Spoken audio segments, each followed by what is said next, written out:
देखिए हर खबर यहीं पर। सब्सक्राइब कीजिए TV9 भारतवर्ष।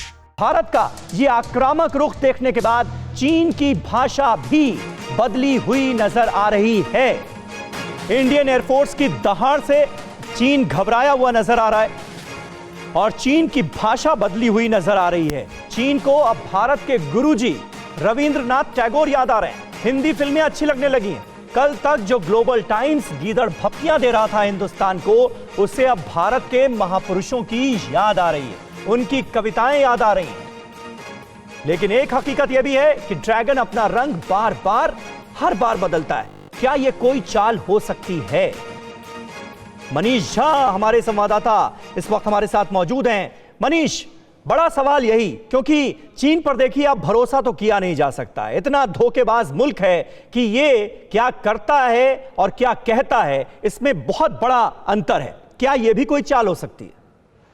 देखिए समीर, अगर आप चीन के भारत के साथ संबंधों को अगर गौर से देखें तो पिछले 2 दशक में खास करके चीन इस बात को लगातार कहता था कि हमारे सीमा विवाद और बाकी संबंधों को अलग रखना चाहिए। इस बार हुआ यह कि 15 जून के बाद खास करके भारत में जिस तरह आक्रोश हुआ और जिस तरह राष्ट्रवाद अभी चरम सीमा पर है, उससे चीन बौखलाया हुआ है, उससे चीन तिलमिलाया हुआ है। क्योंकि चीन को लगता यही था कि सीमा विवाद चलते रहेंगे, लेकिन उसका व्यापार चलता रहेगा, बाकी चीजें चलती रहेगी। और इसीलिए चीन की तरफ से अब दुहाई दी जाती है कि हमने टैगोर की कविता पढ़ी है। टैगोर की कविता क्या कहती है?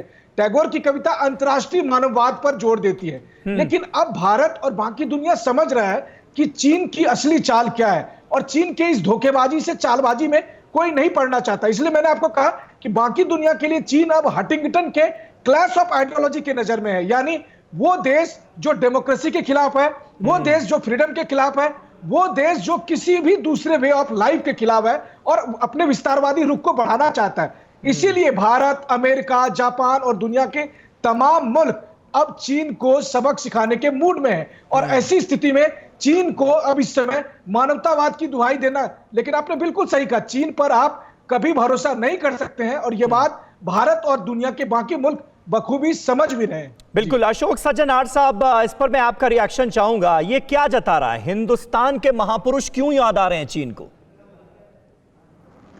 देखिए, मैं आपने जो पहले कहा और आपके जो अभी संवाददाता ने पहले कहा, पूरी तरीके से मैं उनके साथ सहमत हूं जी। जो चीन कहता कुछ है और करता कुछ है, तो और हमको कंप्लेसेंसी नहीं होना चाहिए। हमको किसी लाल कर दे जो भाई हम देखिए अच्छी अच्छी बातें कर रहे हैं, मीठी मीठी बातें कर रहे हैं, आपके विरोध कुछ नहीं करेंगे, उसकी बातों में नहीं आना चाहिए।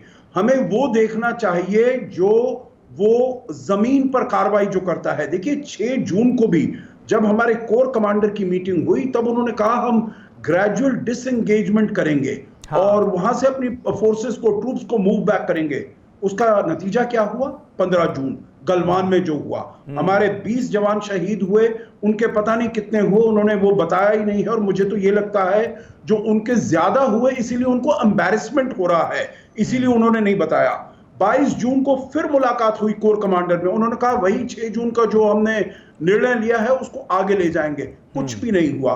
30 जून को फिर मुलाकात हुई। देखिए, मेरे विचार से प्रधानमंत्री मोदी का वहां पर जाना, लेह लद्दाख, नीमू में जाना और ये संदेश देना जो हम शांति चाहते हैं, परंतु अगर जंग, अगर लड़ाई, अगर वॉर हमारे ऊपर थोपी जाएगी तो हम उसकी पूरी तरीके से जवाब देंगे। मेरे विचार से प्रधानमंत्री मोदी ने देखा जो 3 बारी उन्होंने प्रॉमिस किया है, परंतु जमीनी कार्रवाई कुछ भी नहीं हुई है, तो इसीलिए उनको ये कड़ा संदेश उस समय देना बहुत आवश्यक हो गया था और इसीलिए वो हुआ है। और उसके बाद आपने देखा है 4 तारीख को ये जो हमारी युद्धाभ्यास हो रहा है, वहां पर अपना पूरा स्ट्रेंथ हम दिखा रहे हैं। तो ये मैं जो आप एक पैनलिस्ट जनरल शंकर साहब ने जो कहा, ठीक है। देखिए, युद्ध हम नहीं चाहते हैं, अगर चीन नहीं चाहता है, हम नहीं चाहते, परंतु चीन ये समझ रहा है जो वो अपनी एयर पावर, फायर पावर, अपने कमांडोज को, टैंक्स को, इक्विपमेंट को दिखाकर